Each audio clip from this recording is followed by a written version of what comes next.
আসসালামু আলাইকুম ওরহমতুল্লাহি ওবরাকাতু।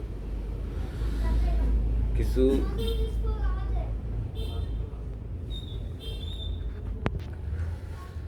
কিছু কথা বলতেছিলাম। কথাটা হইল, আমাদের দেশের তিনবারের প্রধানমন্ত্রীর ছেলে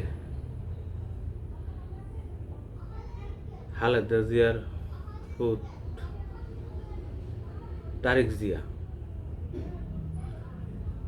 তারেক জিয়ার এনআইডি কার্ড কেউ কেউ 7 ঘন্টা, কেউ কেউ 24 ঘন্টা বানাই দিলাইছে। আসলে হেরা হয়েছে দেশের ভিআইপি পার্সেন।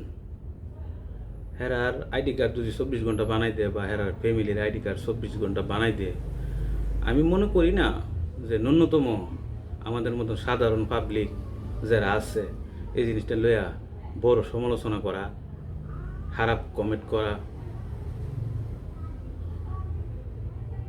যে কোনো কমেন্ট করতে গেলে এগুলি এই বিশ্লেষণ কইরা কথাবার্তা জিনিসটা একটু বুঝা একটা কথা ফেসবুক, ইউটিউব, টিকটকও এটি সারণ লাগে। কারণ হয়েছে মানুষ এখন হয়েছে, হ্যাঁ, বেশিরভাগই আমরা দুম পাবলিক। আমরা হয়েছি বাংলাদেশের সাধারণ জনগণ, আর হেরা হয়েছে একজন বড় একটা দলের বিএপি পার্সেন লোক, তিনবারের প্রধানমন্ত্রীর ছেলে। এবং বর্তমানে আমি এই কথা কই না যদি এখন ফাঁস করে বর্তমানে নিউ জেনারেশনের প্রধানমন্ত্রী তারেক জিয়া। আর আমার জীবনে সর্বপ্রথম ভোট আমি দিছি খালেদা জিয়ারে, দ্বিতীয় ভোট দিছি শেখ হাসিনা যে প্রথম পাশ হয়েছিল ওই সময়। এরপরে তার ভোট দিছি না। আর জামাত, এবারের ভোট আমি জামাতরে দিব। আমি এসি মালদ্বীপ প্রবাসী, এবারের ভোট আমি জামাতরে দিব। জামাতরে ভোট দিব বিদায় তারেক জিয়ার খারাপ করলে হইতো না। কারণ তারেক জিয়া হয়েছে বাংলাদেশের ওয়ান পিস। তারেক জিয়া হয়েছে বাংলাদেশের প্রধানমন্ত্রীর ছেলে, একজন বড় নাপের লোক। 17 বছর দেশের বাইরে আসিল। মানুষ যে কোনো দল হোক, যে হোক, একটা আক্রোশ মজাইছে। এবং সব কিছুর মালিক হইল আল্লাহ। আল্লাহ সম্মান দিতেও পারে, সম্মান নিতেও পারে। সব কিছু আল্লাহ প্রদত্ত।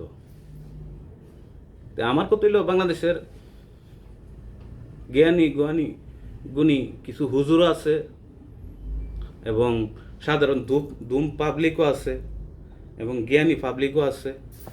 সবাই এই জিনিসটা লইয়া সমালোচনা করতেছে যে তারেক জিয়ার এনআইডি কার্ড 7 ঘন্টায় বা 24 ঘন্টায় আর ফ্যামিলির আইডি কার্ড যদি হয়ে থাকে, আমরা তো হইব না কেন?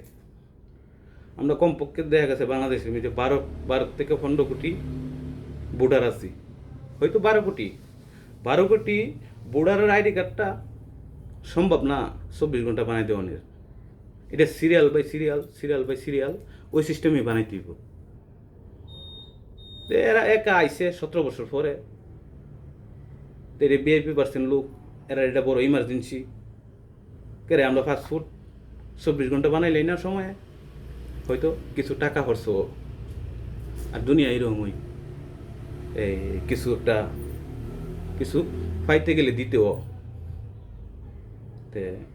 আসলে এসব সমালোচনা করা ঠিক না। তারেক জিয়া বাংলাদেশও আইসে, ফ্যামিলি লয়ে আইসে। তারা আল্লাহ 17 বছর ট্যাক্স শেয়ার করে দেশের বাইরে তাইকে আইসে বাংলাদেশও তারা কামিয়াত করুক। এটি হলো আল্লাহ প্রদত্ত। জনগণে যদি তারে ভোট দিয়া নির্বাচিত করে, তা হবে দেশের প্রাইম মিনিস্টার। একজন প্রাইম মিনিস্টারের হিসাব আর আমার মতো সাধারণ মানুষের হিসাব অবশ্যই ডিফারেন্স। একজন গ্রামের সর্দার, একজন মেম্বারের সেলের হিসাবে আলাদা, আর একজন সাধারণ পাবলিকের হিসাবে আলাদা। যদি আলাদা যদি এই দুটো ডিফারেন্সে যদি সম্মান আলাদা হইতে পারে, তা আমরা তো সাধারণ পাবলিক। এটা লইয়া এত সমালোচনা। তারেক জিয়ার এনআইডি কার্ড 24 ঘন্টা হয়ে গেছে গা, আমরা টইতো না কেরে? আমরা কি দেশের নাগরিক না? ভুল। দেশের নাগরিক অবশ্যই সবাই আমরা। সব জিনিসের একটা হিসাব আছে। এখন বর্তমানে তারেক জিয়া দেশে আইছে 17 বছর পরে, আইডি কার্ডটা বানাই দিলাইছে, সব সময়ে এটা কাজে লাগছে। আলহামদুলিল্লাহ। আমার কথার আমি যে বলবো রান তৈলে ইয়ে করবেন না, কেউ সমালোচনা করবেন না, জিনিসটা শুনবেন।